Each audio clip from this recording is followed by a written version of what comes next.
By what right do they have to make this decision? What right do they have to say that this is... In the 1990s, Madelene Stowe was a genuine box office machine. Her film Breakout pulled in a massive $100 million. She was on the list of actresses demanding $1.5 million per picture. This woman knew exactly how to make a studio money. Instead of playing the game, she publicly stated her view. Hollywood only saw women as disposable trash and sexual objects. For this kind of honesty, the Hollywood machine simply would not forgive her.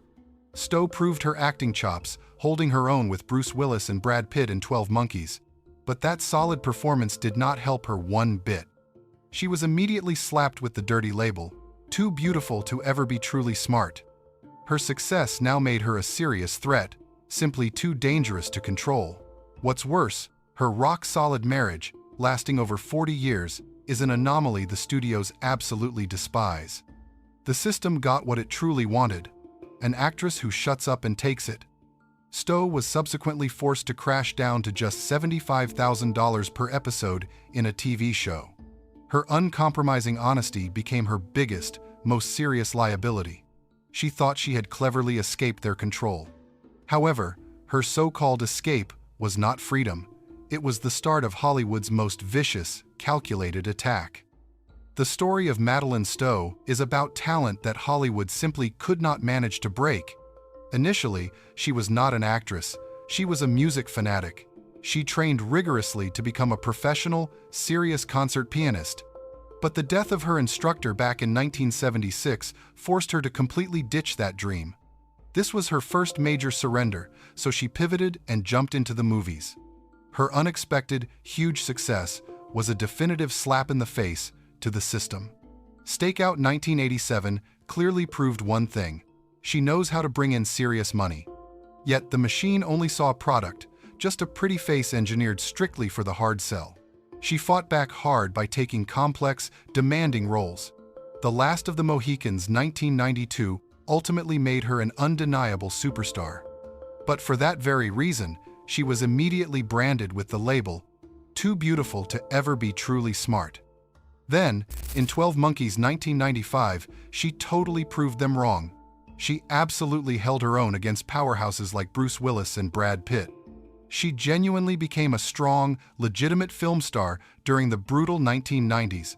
This level of uncompromising success made her far too dangerous for their liking. Hollywood could never, ever allow such a powerful, smart woman to remain fully uncontrolled. The real enemy was not just some gossip, it was the machine. It despises honest people and only demands constant drama.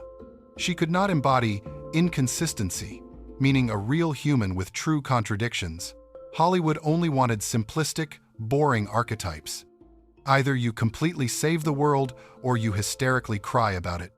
You are strictly either a good girl or completely evil. Here is what the machine effectively did. Every single honest fact about her departure was twisted. It was deliberately flipped and turned into a cheap, manufactured lie. Stowe herself stated that the roles offered felt more personal now. This constantly reminded her that women truly are just disposable material in Hollywood. She openly said she was absolutely disgusted by being forced to play the victim role. The machine did not just lie. It purposely swapped her core moral protest for a dull, tired of fame excuse, purely to save its own skin. The machine zeroed in on her family life to totally destroy her reputation. In this business, where everyone marries and divorces within a year, her marriage to Brian Benben, lasting over 40 years, is an anomaly. This successful, stable anomaly is something Hollywood truly hates. The birth of her daughter, May Theodora Benben, in 1996, totally shifted all her priorities. Instead of respecting her choice, the machine tried to steal her legacy. They tried to frame her quitting as weakness, suggesting she could not handle the massive success and simply ran away. It is crucial to remember their Texas ranch is not just a vacation spot, it is a working cattle operation, demanding real, hard, daily labor. The moment the public was tricked into believing she simply disappeared from the screens and her heart was no longer in it, the real Madelene Stowe ceased to exist. She was officially dead to Hollywood. She lost the brutal war for her very own name. The system did not just let her walk away unscathed, it immediately began punishing her severely for refusing to play ball. In 1994, she stood at the absolute top, easily earning $1.5 million per picture. She could have become one of the wealthiest actresses in the entire business. Instead, she chose to stick to her principles. Hollywood quickly branded her ungrateful, a straight-up traitor. This was done to prove one very simple point: honesty will definitely cost you everything you have. After 12 Monkeys, she worked less frequently to be with her growing family. She landed roles in The General's Daughter, 1999, and We Were Soldiers, 2002. These turned out to be her last few major film appearances. Instead of acknowledging that her stable marriage was a huge victory in Hollywood, the machine trashed her. They framed her life on the Texas ranch as the eccentricity of a crazy star who completely lost her mind. This was a manufactured scandal. It was designed to show, if you are honest, you will end up completely alone, totally forgotten by everyone. The system simply could not let it go. Hollywood eventually forced her back, and she did return in the TV show Revenge. It became a hit, and she was making $75,000 per episode again. But this was deeply humiliating for a film star of her stature, dropping down to network television. She took the job on her own terms, though working much closer to her home. Hollywood did not ultimately beat her, but it did punish her severely. They forced her to accept a serious reduction in her professional status. This was a profoundly personal betrayal. It was designed to confirm everyone's worst fears. The system will never truly let you go until it gets exactly what it wants. She lost the ugly public relations war. She quietly slipped away from the spotlight. Her final disappearance is just the system's last, most humiliating demand.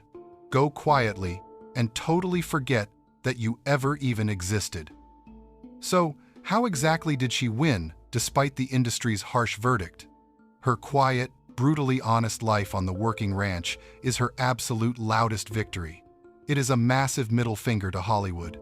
She chose the ending for her own story. She completely refused the cheap, nasty script they had written. She has spent the last 2 decades living a peaceful life with her husband. She lasted at the toxic Hollywood party for over 10 years. She saw exactly what they were selling, and she just simply walked away. She openly recognized that her celebrated beauty was actually a trap. It forced her to play only the victim, the love interest, or the pretty object. Her 40-year marriage is her definitive answer to Hollywood's sickness.